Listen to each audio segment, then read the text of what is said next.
जय हिंद दोस्तों आज इस वीडियो में हम इंडियन आर्म फोर्सेस के सिवा देश की सुरक्षा करने वाली दूसरी सीएपीएफ और पैरामिलिट्री फोर्सेस के बारे में जानेंगे, जिससे आप उनके रोल को अच्छे से समझ सकें। तो सबसे पहले आइए बात करते हैं बीएसएफ की।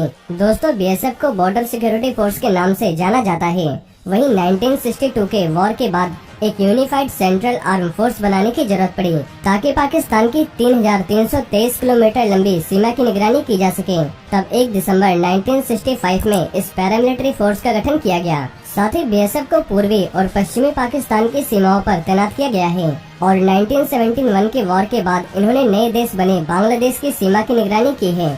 मौजूदा समय में 2,70,363 एक्टिव पर्सनल बीएसएफ में काम करते हैं और ये देश की 6,386 किलोमीटर लंबी सीमाओं की निगरानी करते हैं। वैसे बीएसएफ का मेन काम सीमा के आसपास हो रहे एंटी सोशल एलिमेंट्स, कम जोखिम वाली जगहों को अपने कंट्रोल में रखना, सीमा से देश में एंटर करने वाले घुसपैठियों को रोकना, सीमा के आसपास मौजूद गांव और कस्बों के लोगों की जान बचाना, साथ ही ऐसे और भी कई काम ये जवान करते हैं। इसके अलावा बीएसएफ को आतंकी और नक्सली एक्टिविटीज को रोकने के लिए जम्मू कश्मीर, पंजाब और देश के दूसरे हिस्सों में भी तैनात किया गया है और इनकी खुद की कई विंग्स हैं, जैसे आर्टिलरी विंग और कैमल विंग। तो अब आइए बात करते हैं आईटीबीपी की। दोस्तों, आईटीबीपी का full form Indo Tibetan border police force है। वहीं 24 अक्टूबर 1962 को the Indo Tibetan boundary police बनाई गई थी, ताकि भारत और तिब्बत की सीमा की निगरानी की जा सके। उस समय इसके लिए सिर्फ 4 बटालियन बनाने की अनुमति मिली थी। साथ ही इसे पहले सीआरपीएफ एक्ट के तहत बनाया गया था। बाद में 1992 में आईटीबीपी एक्ट लाया गया। वैसे आईटीबीपी 3488 किलोमीटर लंबी चीन की सीमा की निगरानी करती है और इसे ये जिम्मेदारी 2004 में दी गई थी। 2004 में ही इसने सिक्किम और अरुणाचल प्रदेश में चीन की सीमा पर तैनात असम राइफल्स से ये जिम्मेदारी ले ली थी। दोस्तों, आईटीबीपी के जवान सीमा सुरक्षा के अलावा आतंकियों से लड़ते हैं, घुसपैठ को रोकते हैं, इंटरनल सुरक्षा में भी तैनात किए जाते हैं और अभी इसके पास 56 सर्विस बटालियन है, जिसमें 4 स्पेशलिस्ट बटालियन, 17 ट्रेनिंग बटालियन और 7 लॉजिस्टिक एस्टेब्लिशमेंट शामिल है और इसमें एक्टिव पर्सनल करीब 90,000 है। और आईटीबीपी ने लाइन ऑफ एक्चुअल कंट्रोल के पास 173 बॉर्डर आउटपोस्ट यानी बीओपीएस बनाए हैं, ताकि चीन की हरकतों पर लगातार निगरानी की जा सके। दोस्तों, आईटीबीपी को civil medical camp, disaster management, chemical और न्यूक्लियर अटैक की पूरी ट्रेनिंग दी जाती है और इन्हें संयुक्त राष्ट्र संघ के शांति मिशन में भी तैनात किया जाता है। और आईटीबीपी की 2 battalion national disaster management response force में तैनात है। साथ ही आईटीबीपी के जवान लद्दाख में काराकोरम पास और अरुणाचल प्रदेश के दिपला तक तैनात हैं और ये माउंटेन ट्रेंड भी होते हैं, यानी ये पेशेवर माउंटेनियर और स्कीयर होते हैं। तो अब आइए बात करते हैं एसएसबी की। दोस्तों, एसएसबी का पूरा नाम सशस्त्र सीमा बल है और साल 1962 में चीनी हमले के बाद मई 1963 में सशस्त्र सीमा बल को स्पेशल सर्विस ब्यूरो के रूप में बनाया गया था। जून 2001 को भारत नेपाल सीमा के लिए लीड इंटेलिजेंस एजेंसी बना दिया गया और उसे ही 1751 किलोमीटर लंबी नेपाल सीमा की निगरानी भी सौंप दी गई।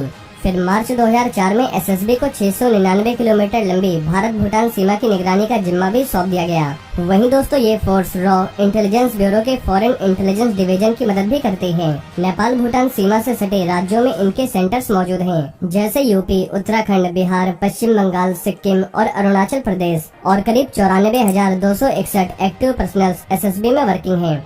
तो अब आइए बात करते हैं असम राइफल्स की। दोस्तों, असम राइफल्स देश की सबसे पुरानी पैरामिलिट्री फोर्स है और ये काउंटर इंसर्जेंसी में एक्सपर्ट है। नॉर्थ ईस्ट इंडिया में किसी भी तरह की घुसपैठ को ये फोर्स रोकती है। इस फोर्स ने फर्स्ट वर्ल्ड वॉर से लेकर अब तक कई तरह की जंग देखी है। उस समय इन्होंने सबसे ज्यादा सर्विस बर्मा में दी थी। जैसे ही चीन ने तिब्बत पर कब्जा किया, असम राइफल्स को तिब्बत की सीमा की निगरानी सौंपी गई। इसके बाद 2002 में इसे 1643 किलोमीटर लंबी भारत म्यांमार सीमा की निगरानी सौंपी गई।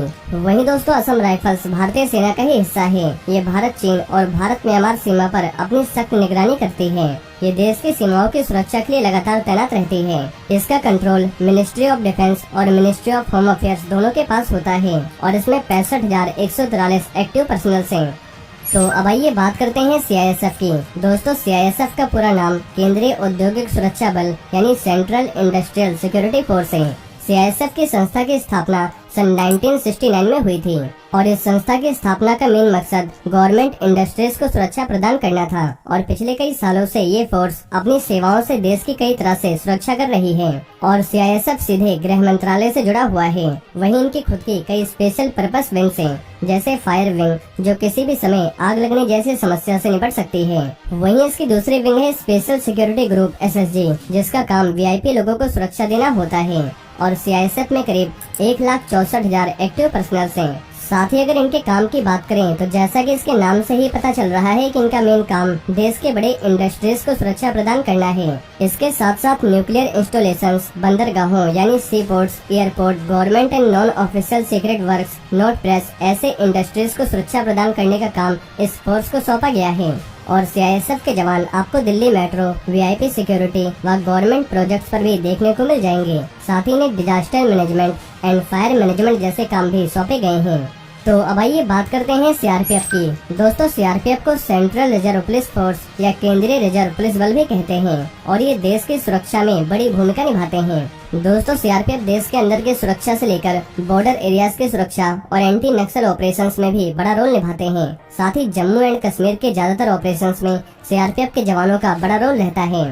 वहीं देश के अंदर दंगे जैसे सिचुएशन से भी निपटने के लिए सबसे पहले सीआरपीएफ को याद किया जाता है और ये प्राकृतिक आपदाओं के दौरान बचाव और राहत के ऑपरेशंस के साथ वीआईपी लोगों की सुरक्षा व इलेक्शंस के दौरान भी बड़ी भूमिका निभाते हैं। और देश की आजादी से पहले 27 जुलाई 1939 को केंद्रीय रिजर्व पुलिस फोर्स की स्थापना हुई थी। पहले इसे क्राउन रिप्रेजेंटेटिव पुलिस के रूप में जाना जाता था, लेकिन 28 दिसंबर 1949 को संसद के एक अधिनियम द्वारा इस बल का नाम केंद्रीय रिजर्व पुलिस बल कर दिया गया और ये इंटरनल यानी देश के अंदर की सुरक्षा के लिए जिम्मेदार सबसे बड़ा संगठन है। और इसकी मेन दो विंग्स हैं, एक रैपिड एक्शन फोर्स जिसको हम आरएएफ के नाम से जानते हैं, जिनका काम अशांति के समय माहौल को कंट्रोल करना होता है।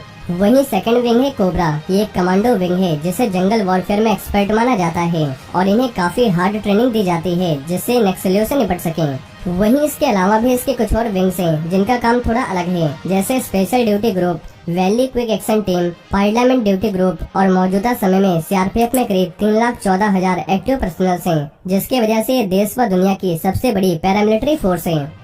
तो अब आइए बात करते हैं कोस्ट गार्ड की। दोस्तों, 1960 के समय में समुद्री रास्तों से लगातार हो रही तस्करी और कोस्टल एरियाज के पास बड़ी मात्रा में मछली पकड़ने की एक्टिविटीज में अवैध आवाजाही की पहचान न हो पाना, खासकर तब जब मछुआही क्राफ्टों के रजिस्ट्रेशन के लिए किसी इफेक्टिव नियम का लागू न होना, ऐसे कई वजह से देश को बहुत बड़ा आर्थिक नुकसान हो रहा था। इस नुकसान को रोकने के लिए सख्त नियमों और कार्यवाही के लिए रुस्तम जी आयोग का गठन किया गया और इसी आयोग ने नेवी के साथ तटरक्षक बलों यानी कोस्ट गार्ड की भी जरूरत को महसूस किया और इसकी सिफारिश की।